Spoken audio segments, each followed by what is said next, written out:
The celebration aboard the mercenary ship was loud and bright. Captain Day-Wan stood at the center of the main deck, holding a glass filled with blue liquid that sparkled like stars.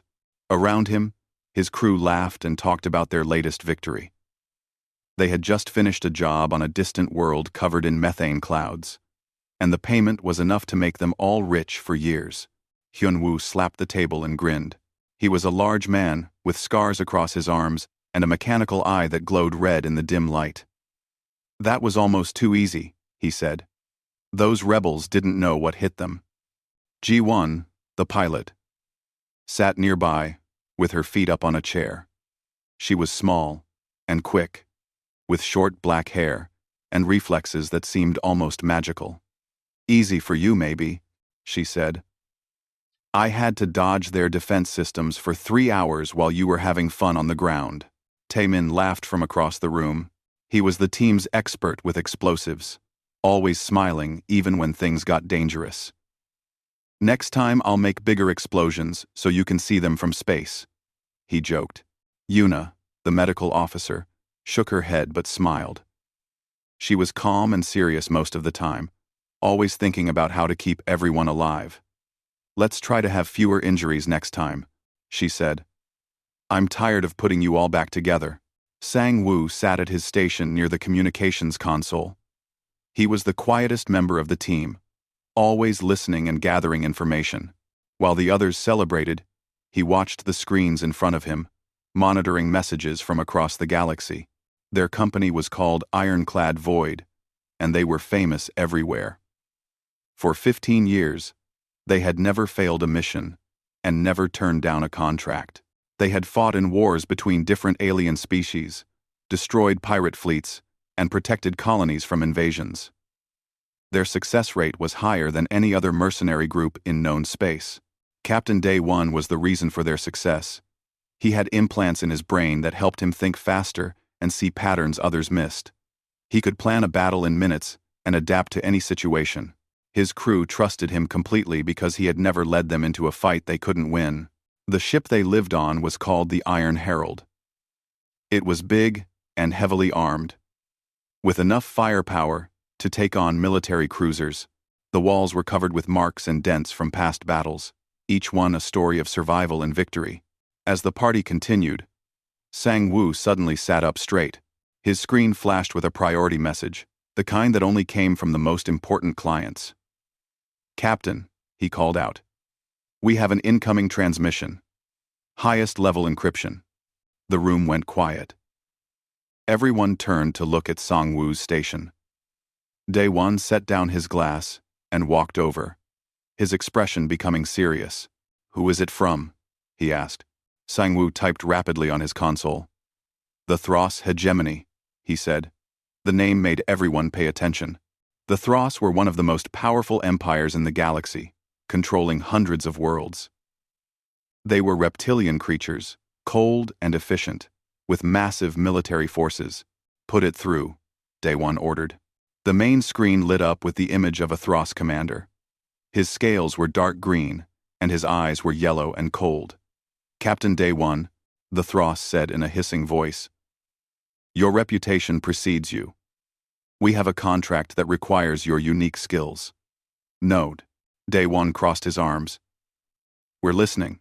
The Thros commander's tongue flicked out briefly. "We have a problem on our border worlds. A mercenary group has been attacking our mining operations and military installations. They are small, but effective. We want them eliminated." Hyun-woo leaned forward with interest. "How small?" he asked. 12 individuals," the Thros replied. "Operating from a single, modified freighter." The crew looked at each other in surprise. 12 targets seemed almost insulting for a group of their skill. Taemin laughed. "You're offering us a contract for 12 people?" The Thros commander's eyes narrowed. "These 12 have destroyed 6 of our military bases, captured 2 of our battlecruisers, and cost us billions in lost resources. 37 mercenary groups have attempted to eliminate them. Only 4 survived to report back. None succeeded." The laughter stopped. Yuna frowned and pulled up her data tablet, already searching for information. Ji-won's expression became thoughtful. Sang-woo began typing rapidly, accessing every database he could reach. "What's the payment?" Dae-won asked carefully. "Triple your standard rate," the Thros said, "plus territorial rights to the Kilos system. 3 habitable planets, rich in minerals and strategic value." It was an enormous offer, more than they had ever been paid for a single job. The Kilos system alone was worth more than everything they had earned in 5 years. "We need time to review the contract details," Dae-won said. The Thros commander nodded. "You have 48 hours. But be aware, Captain, every hour you delay, these terrorists grow bolder. We need the best, and you are the best." The screen went dark. The celebration was over. The crew gathered around the main table as Sang-woo transferred all available data to the large display. Files and images appeared, showing destroyed bases and damaged ships. 12 people did all this? Taemin asked in disbelief. Yuna was reading through medical reports, her face growing pale.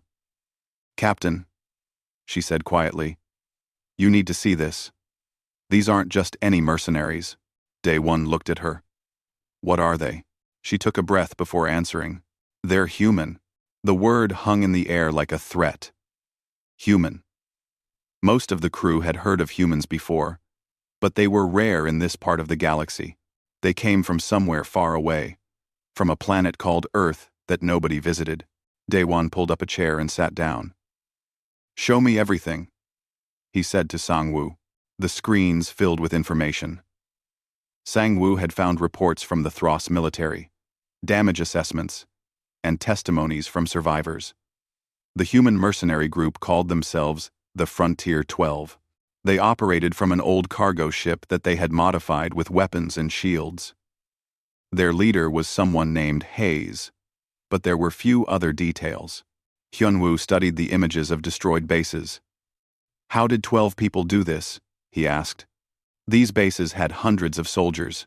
Sang-woo pulled up tactical reports. According to the Thros records, the humans use unconventional tactics. They don't fight like normal mercenaries. They adapt quickly, use their environment as a weapon, and never retreat even when they should. Ji-won was looking at flight patterns from the space battles. "Look at this," she said, pointing to the screen. "This freighter of theirs outmaneuvered 3 Thros destroyers. That shouldn't be possible. Their ship is too old and too slow, unless the pilot is better than physics says they should be," Yuna added. She was scrolling through medical files now, her expression troubled. "Captain, I found classified medical reports from Thros encounters with humans. You need to read this." She transferred the files to the main screen. The crew read in silence. The reports detailed what happened when Thros soldiers fought humans in close combat. The descriptions were disturbing.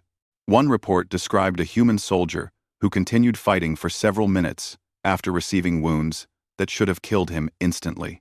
Another documented a human female who dragged herself across a broken ship deck with a broken spine to activate explosives.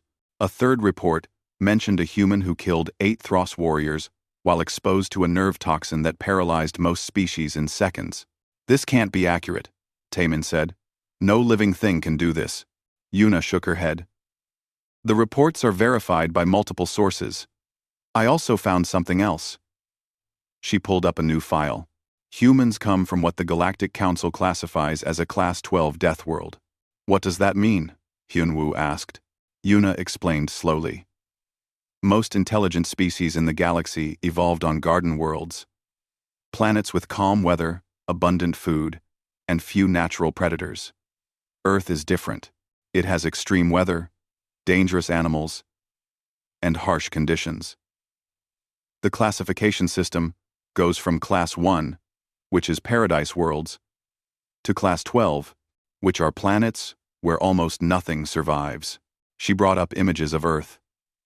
The crew saw oceans that could swallow continents, storms that lasted for weeks, predators with teeth as long as arms, and tiny creatures with venom that could kill in minutes. "Humans evolved here," Yuna continued. "They learned to hunt animals stronger than them, They survived weather that changed without warning. They competed with predators that could see in the dark, swim faster, and run longer. And somehow, they won. They became the top predator on a planet full of predators.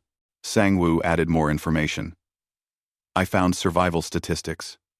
On Earth, 99.9% of all species that ever existed went extinct. Humans survived by becoming adaptable, intelligent, and relentless. Daewon was reading through combat reports carefully. What about their physical capabilities? Yuna pulled up comparison charts. Earth has higher gravity than standard. This means humans are naturally stronger than most spacefaring species. Their bones are denser, their muscles more powerful. They also have higher oxygen levels in their atmosphere, which gives them more endurance. They can run for hours without stopping. That's not normal, Ji-won said quietly. Nothing about humans is normal, Yuna replied. They're also omnivores, which means they can eat almost anything. Most species are specialized eaters. But humans can survive on plants, meat, or both. Their digestive systems can handle foods that would poison other species. Tae-min pointed at the screen. What about their psychology? How do they think? Sang-woo brought up behavioral studies. Humans form what they call pack bonds. When they're in a group, they protect each other even at the cost of their own lives. They have a concept called loyalty that overrides their survival instincts. That's suicide, Hyunwoo said. To them, it's honor, Sang-woo replied. I also found something else. Humans have an emotion called spite. It means they will sometimes accept their own death, just to ensure their enemy dies too. The room was silent. Everyone was beginning to understand why 37 mercenary groups had failed. Daewon stood up and walked to the window, looking out at the stars. What happened to the other mercenary groups? He asked. Sang-woo pulled up the records. Of the 37 groups hired, 33 were completely destroyed. 4 survived but with massive casualties. The average survival rate was 12%. Those are terrible odds, Ji-won said. Hyunwoo tried to sound confident. But we're not average. We're ironclad void.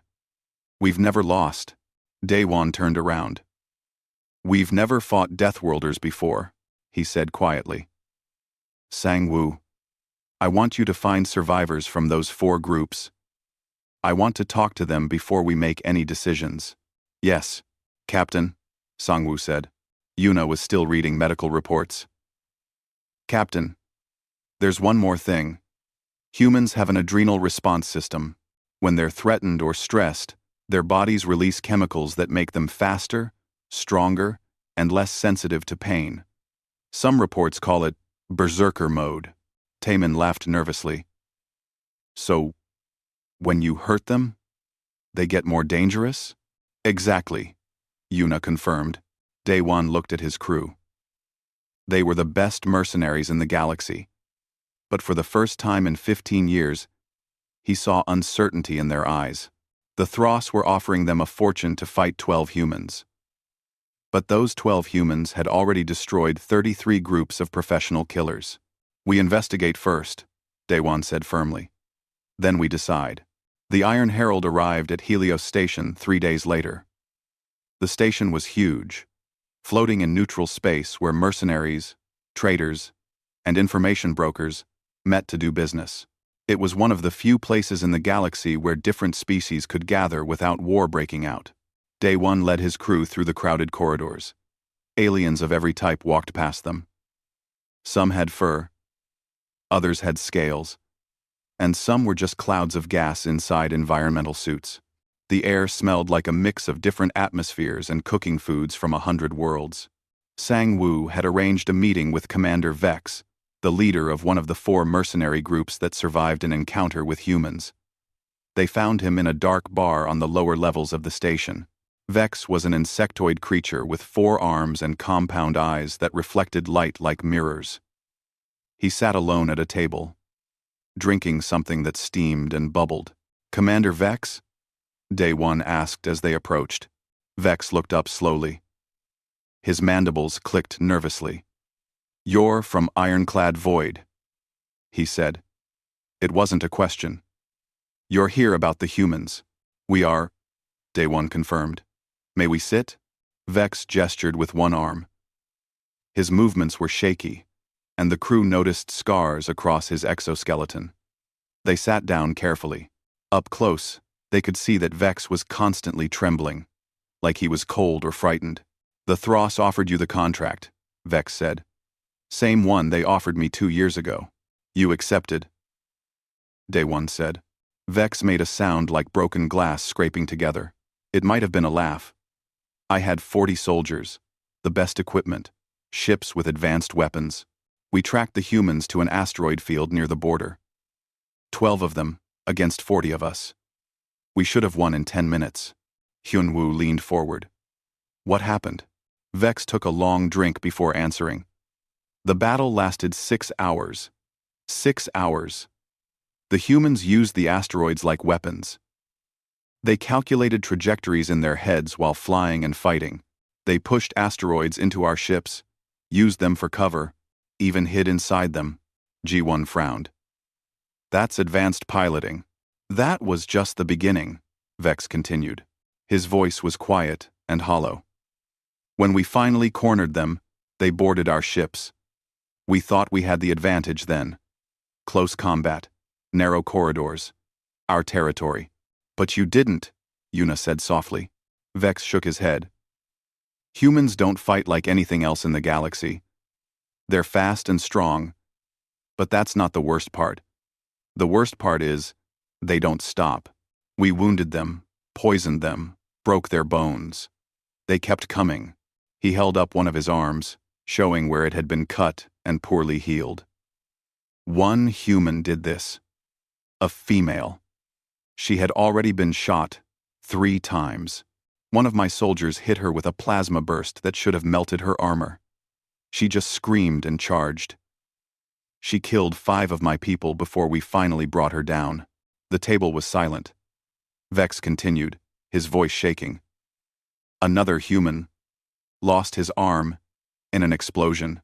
He picked it up, threw it at one of my soldiers as a distraction, then killed 3 more with his remaining hand. He didn't die until we shot him 7 times. Taemin looked uncomfortable. "How many of your team survived?" 5, Vex said, "out of 40. And we were the lucky ones. We retreated before they could destroy us completely." Daewon asked the important question. "Why couldn't you win? You had better equipment, more soldiers, tactical advantage." Vex's eyes seemed to lose focus, like he was seeing the battle again. "Because humans don't care about dying, they care about winning. When we fight, we try to survive. When humans fight, they try to win. And if they die doing it, that's acceptable to them. You can't beat an enemy that treats death as just another tactic." He finished his drink and stood up slowly. "My advice? Turn down the contract. The Thros keep hiring mercenaries because they're too proud to admit the truth. You can't defeat humans with conventional warfare. You either avoid them, negotiate with them, or you die fighting them. There's no fourth option." Vex walked away, his movements still trembling. The crew sat in silence for a moment. "He's traumatized," Yuna said quietly. "That encounter broke him mentally." Sang-woo was already working on his portable console. "I found combat footage from another encounter. It's from a group called the Red Claws. They were hired by a mining corporation. Captain, you need to see this." They moved to a private viewing room in the station. Sang-woo connected his console to the screen and played the video. The footage was shaky and came from a helmet camera. The video showed a corridor on a ship. Mercenaries were advancing toward a breach in the hull where humans had forced entry. The mercenaries had heavy armor and military-grade weapons. They outnumbered the humans 3 to 1. The first human appeared around a corner. She was smaller than the mercenaries but moved with incredible speed. She rolled under their fire, came up shooting, and hit 2 targets before anyone could react. When a blast caught her shoulder, spinning her around, she used the momentum to kick a third mercenary in the head, hard enough to crack his helmet. More humans poured through the breach. They moved like water, flowing around obstacles and covering each other perfectly. One human male fought with just a knife after his gun was destroyed, killing 4 enemies before being shot down. Even then, he crawled forward and set off a grenade that destroyed the corridor. The footage ended with the camera flying through the air as its owner died. The room was silent. Jiwon spoke first. "That pilot, the female. Did you see how she moved? That wasn't training. That was instinct. She reacted faster than should be possible." Hyunwoo was pale. "They fight like they're already dead. Like they have nothing to lose." Yuna pulled up biological data on her tablet. "I've been studying human evolution. On Earth, humans were prey animals before they became predators. They were hunted by things with bigger teeth, sharper claws, and better senses. So they learned to use tools, work together, and never give up. Persistence hunting, they call it. They would chase prey for days until it collapsed from exhaustion. That's what they do in combat," Songwoo added. "They don't fight in single battles. They fight in campaigns. They wear down their enemies over time, learning and adapting with each encounter." Daewon stood up. "We need to discuss this as a team. Back to the ship." As they walked through the station, Taemin asked the question. They were all thinking, "Captain, can we win if we take this contract?"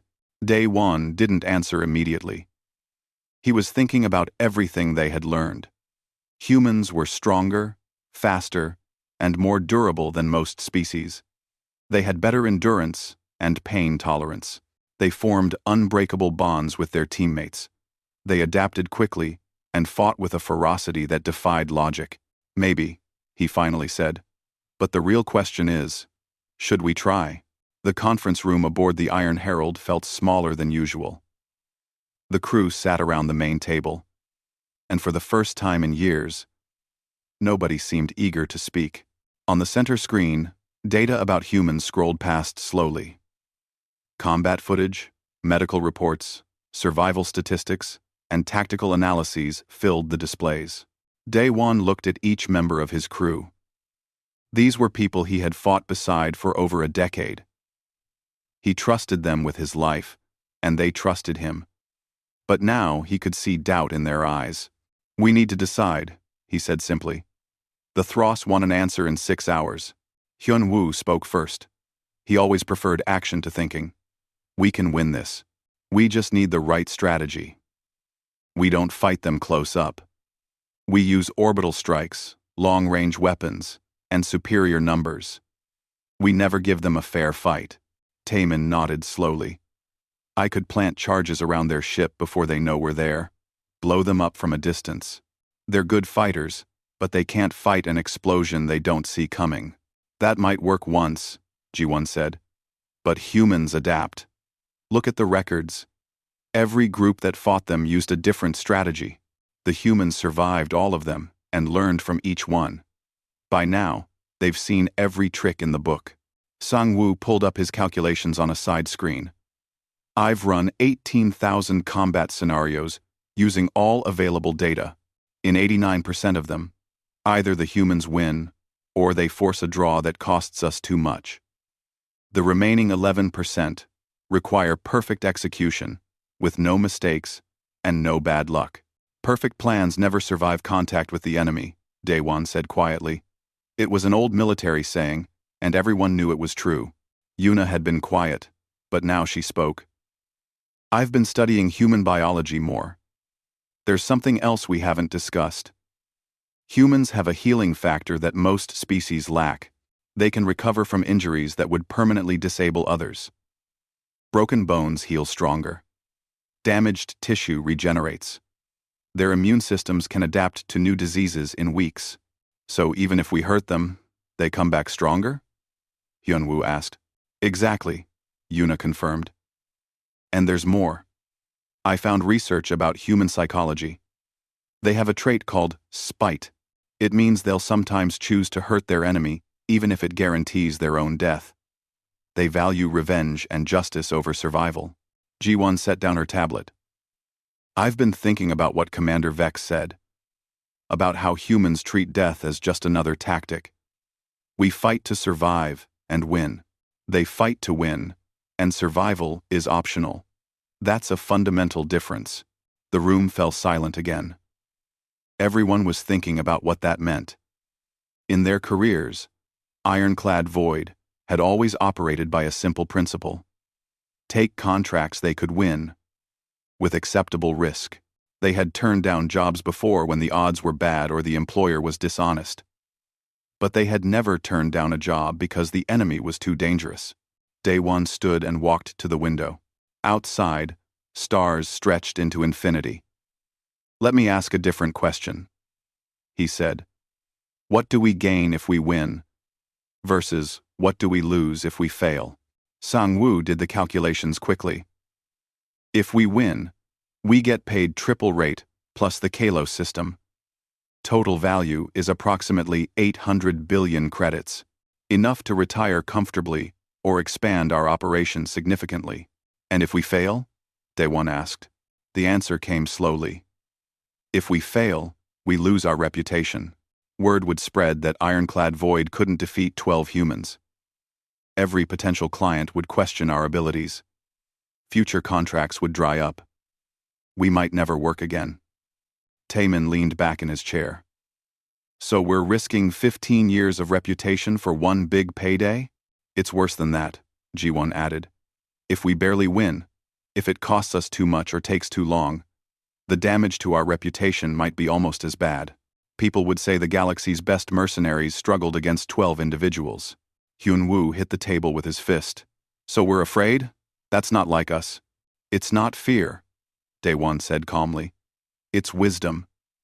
There's a difference between courage and stupidity. He returned to his seat and pulled up a new file. I've been researching human culture and history. They have hundreds of languages and thousands of cultures. But certain concepts appear across all of them. Honor, loyalty, proportional response. They have rules about how warfare should be conducted. Rules? Taemin asked. In war? Yes, Daewon said. They believe in something called the laws of war. Rules about not harming civilians, treating prisoners with respect, and fighting fair. Most species find this concept strange, but humans take it seriously. He pulled up information about the Frontier 12, the human mercenary group they were supposed to fight. Look at their history. They've been operating in this sector for 3 years. In that time, they've only fought military targets, no civilian casualties, no unnecessary destruction. They follow contracts precisely and honor agreements. Yuna read through the file. They're not pirates or raiders. They're professionals. Like us. Exactly, Daewon said. The Thros hired them first, actually. There's a record of it buried in the archives. The humans completed their contract successfully. Then the Thros refused to pay and tried to kill them instead. Everything that happened after was the humans defending themselves and seeking payment they were owed. The mood in the room shifted. Sang-woo verified the information quickly. It's true. The Thros claimed the humans violated their contract. But the evidence doesn't support it. The humans are fighting because they were betrayed. Hyun-woo's expression changed. So the Thros are hiring us to clean up their mess. They started this war and lost. And now they want us to finish it for them. Ji-won added. That changes things. Ji-won. Daewon looked at each crew member. I'm going to be honest with all of you. I think we could possibly win this fight. We're good enough, smart enough, and well-equipped enough. But it would cost us. Some of us might die. More of us would be injured. And even if we win, we'd have proven that the galaxy's best mercenaries needed everything we had to defeat 12 humans operating from one old ship. He paused, then continued. But there's something more important. These humans didn't start this war. They're mercenaries like us. Following their code and trying to survive. The Thros betrayed them, and now they want us to finish the betrayal. Is that who we are? Do we kill professionals for doing their job? The question hung in the air. Yuna spoke first. No, that's not who we are. Ji-won nodded. We fight for money, but we have standards. We don't kill people just because someone asks us to, Taemin agreed. If the humans were criminals or terrorists, maybe. But they're not. They're just trying to survive and get paid for work they already did. Even Hyun-woo, who loved a good fight, looked uncomfortable. I don't like it. The Thros are using us. Daewon smiled slightly. It was the first time he had smiled in days. Then, we're agreed? Everyone nodded. Sang-woo began typing immediately. I'll prepare our response. Sang. Sang. Make it clear, Daewon said. We're declining because the contract is unjust. Not because we're afraid. And release all our research about human capabilities to the mercenary networks. Other groups deserve to know what they're facing. As Sang-woo worked, the crew felt a strange sense of relief. They had made the right choice, even if it meant turning down a fortune. The message went out across every mercenary channel in the galaxy within an hour. It was simple and direct. Ironclad Void, the most successful mercenary company in known space, was declining the Thros contract. The reason was stated clearly. The contract was unjust. The enemy was formidable, and the risk to reputation exceeded the potential reward. Along with the message, Sang-woo released all their research. Combat footage, survival statistics, biological data, and tactical analyses about humans flooded the networks. It became the most downloaded file in mercenary history within 6 hours. The response from the Thros hegemony came quickly. The message was angry and full of threats. They accused Ironclad Void of cowardice and breach of professional standards. They threatened to blacklist the company and spread negative reports about them. Daewon read the message calmly, then deleted it. They're angry because we exposed their lies, he said. Let them threaten. The truth is already out there. He was right. Within days, other elite mercenary groups began declining the anti-human contracts. The logic spread quickly through the professional community. If Ironclad Void wouldn't take the job was probably impossible. Mercenary academies started including the human data in their tactical training. A new rule entered warfare doctrine across the galaxy. Never fight Deathworlders on equal terms. The Thros tried to hire smaller, less experienced groups. Those groups looked at the data and refused to. Some tried anyway. Driven by pride or desperation, the results were always the same. The humans won, and the mercenary groups either died or retreated with massive casualties. 3 months passed. The crew of the Iron Herald took other contracts. Smaller jobs that paid well, but didn't risk their lives unnecessarily. They were still the best, but now they were also known as the wise ones who knew when not to fight. Then the news broke. The Thros hegemony had negotiated a peace treaty with the human mercenaries. The terms were humiliating for the Thros. They had to pay the original contract amount, plus damages, plus additional compensation for all the attacks. The humans got everything they wanted, and more. Hyun-woo laughed when he heard. The Thros spent billions trying to kill them, and ended up paying them anyway. Pride is expensive, Yuna said. They should have just paid in the first place. Ji-won was reading the treaty details. Look at this. The humans are establishing themselves as an official security company now. They're going legitimate.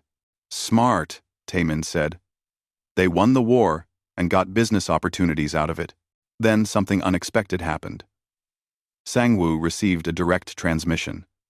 The origin code showed it came from the Frontier 12, the human mercenary group. He brought it to Daewon immediately. The captain opened the message. It was text only, no video.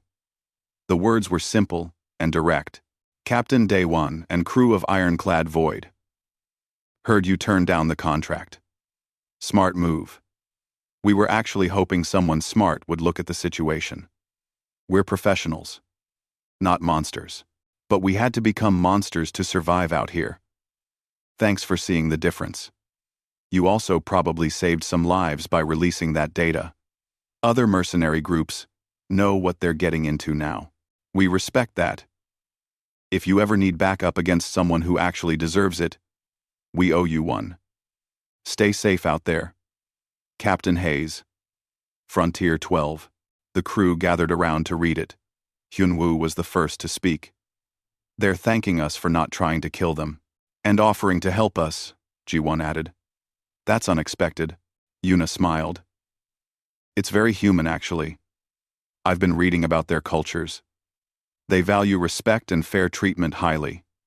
We gave them both. Day once saved the message in his personal files. Send a response.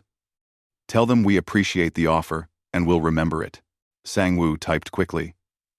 The response was brief but genuine. Captain Hayes and crew. We respect professionals who honor their contracts and fight with skill. You earned your victory. We'll remember your offer. Fly safe. Captain Day 1, Ironclad Void. 2 weeks later, a new contract came in. A mining colony on the edge of known space was being attacked by a pirate fleet. The pirates were well armed and numerous. The colony was offering a good payment but not a great one.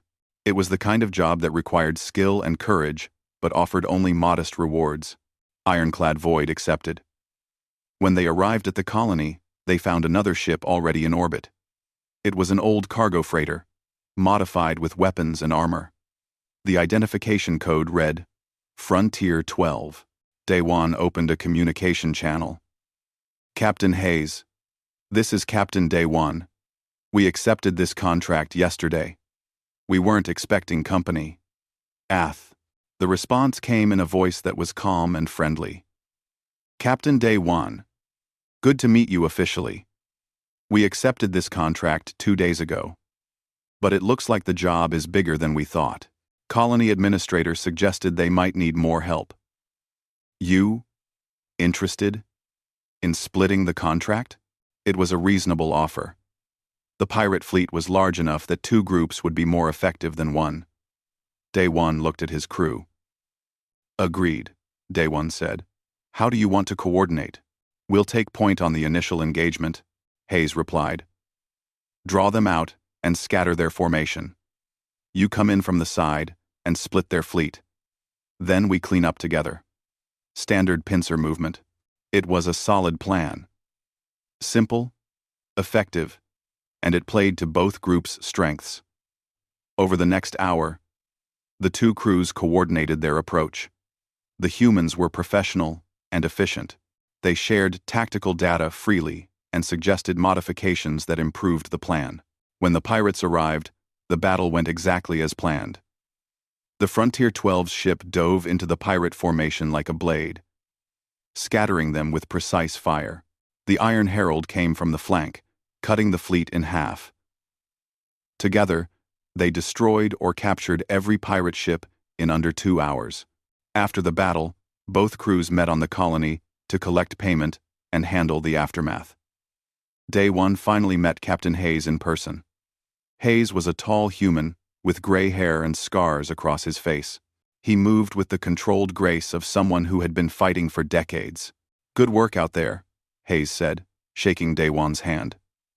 The gesture was a human custom, and Daewon had learned about it from his research.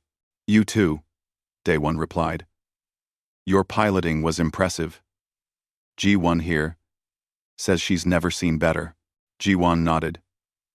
Your pilot is incredible. Those maneuvers shouldn't be possible. A human female stepped forward. She was small but moved with the same controlled power as Hayes. Thanks, I'm Minji. I fly the ship.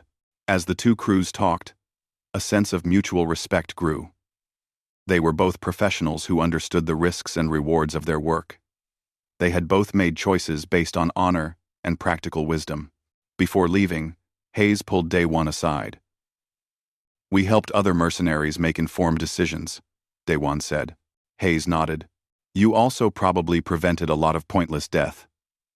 Ours and theirs. Most species in this galaxy don't understand humans yet.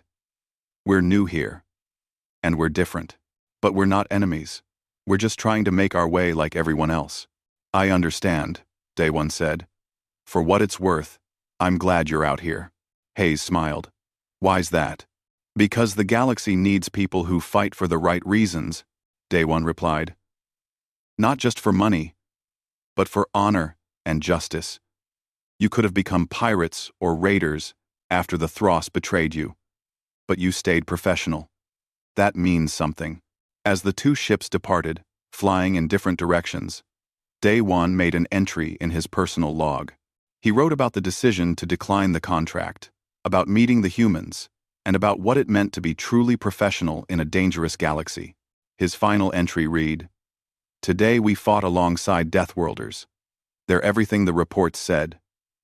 Strong, fast, relentless, and dangerous. But they're also honorable, professional, and fair. The galaxy feared them because they're different.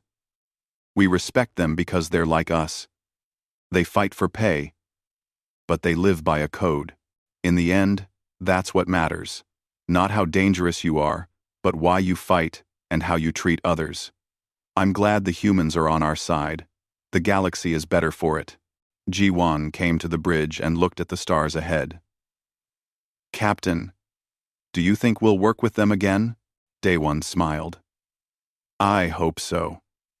It's good to have allies you can trust, especially ones that scare everyone else." She laughed. "True.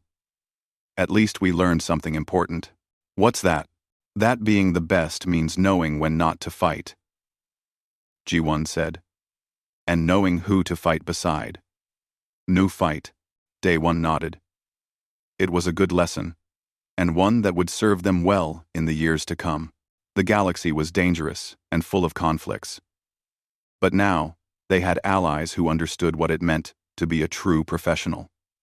That was worth more than any contract the Thros could have offered.